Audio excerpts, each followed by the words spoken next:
Friends, మనం ఒక విషయం అయితే ఒప్పుకోవాలి. ఈ దివ్య, తనూజ గొడవల్లో అయితే భరణి గారు కొంతవరకు నలిగిపోతున్నారు. ఎందుకంటే ఆయన చెయ్యని తప్పుకు కూడా ఆయన శిక్ష అనుభవిస్తున్నారు.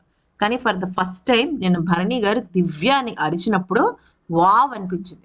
ఆయన వరకు ఆయన స్టాండ్ తీసుకోవడం కరెక్ట్ అనిపించింది. ఇక్కడ దివ్య ముందే కాకుండా అందరి ముందు తనూజ లేదు, ఇమాన్యుల్ లేదు, దివ్య లేదు, ఎవ్వరి దగ్గరైనా సరే తను ఒక స్టాండ్ తీసుకుంటే భరణి గారు టాప్ 5 లోకి వెళ్ళడం ఖాయం. అయితే నిన్న దివ్యాని తిట్టిన తర్వాత యాక్చువల్లీ జరిగింది ఏంటంటే, భరణి గారు తనుజ దగ్గరికి వస్తే మీరు నాతో మాట్లాడకండి, మీరు నాతో మాట్లాడుతుంటే వాళ్ళని ఏదేదో అనుకుంటున్నారని చెప్పేసి అంటది కదా. అయితే ఆ దానికి సంబంధించిన వీడియో కూడా నాకు సార్ చూపించి ఏమంటారంటే, భరణి నువ్వు కరెక్ట్ సమయంలో కరెక్ట్ గా స్టాండ్ తీసుకున్నావు నువ్వు అనుకుంటున్నావు అంటే ఇక్కడ భరణి గారిని తిట్టడము జరుగుతుంది, భరణి గారిని మెచ్చుకోవడము జరుగుతుంది. ఫస్ట్ బేసిక్ పాయింట్ ఆయన ఏమంటారంటే, నువ్వు లాస్ట్ వీక్ దివ్య వైపు కానీ తనుజ వైపు కానీ స్టాండ్ తీసుకోలేదు కాబట్టే ఈసారి నీకు దివ్య నేను తనుజాని తీసేస్తున్నాను అనే విషయం నీకు చెప్పలేదు, నీకు అర్థమైంది కదా మ్యాటర్ అంటే. అప్పుడు భరణి అంటే లేదు సార్, తను అన్ని విషయాలు నాకు చెప్తుంది కానీ ఈ విషయం నాకు ఎందుకు చెప్పలేదని నాకు అర్థం కాలేదంటే, ఎందుకు చెప్పాలి? నువ్వు తనని సపోర్ట్ చేసావా? నీ మనసులోనే దాచుకున్నావు కదా, నువ్వు తనని సపోర్ట్ చేయలేదు కదా, అందుకని ఇప్పుడు ఇలా చేసింది.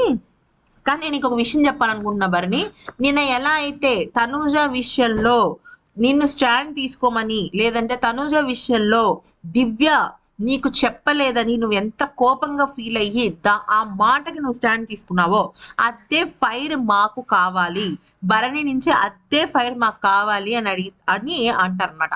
అయితే అప్పుడు తనూజకి ఇవన్నీ తెలియదు కదా, అంటే భరణి గారు దివ్యాన్ని తిట్టారని తనూజ కోసం, అలాగే అంతకు మునుపు నువ్వు ఇంకా నాతో మాట్లాడదని ఇలా రకరకాల విషయాలు జరిగాయి భరణి దివ్యం.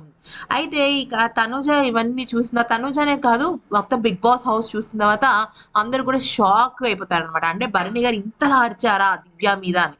అయితే దివ్య ఏమంటుందంటే, సార్ నేనైతే తప్పు చేయలేదు, నేను కుర్చీ తీసుకున్న తర్వాత కూడా నేను తనుజాన్ని తీయకూడదని అనుకున్నాను, కానీ ఆ తర్వాత ఫైనల్ రౌండ్ అని చెప్పి రెడ్ కలర్ ఒక్కటే పెట్టారు కాబట్టి నేను అలా అన్నానంటే, ఈలో భరణి గారు ఏమంటారంటే, సార్ దివ్య చాలా తప్పు చేసింది, నేనైతే ఇది యాక్సెప్ట్ చెయ్యను, నా తనుజ విషయంలో చేసింది, ఎందుకు తను అంత పర్సనల్ గా వెళ్ళిపోతుందో నాకు అర్థం కావట్లేదు, నా విషయం గురించి తను అలా పర్సనల్ గా వెళ్తుందని నాకు అనిపిస్తుంది అంటే.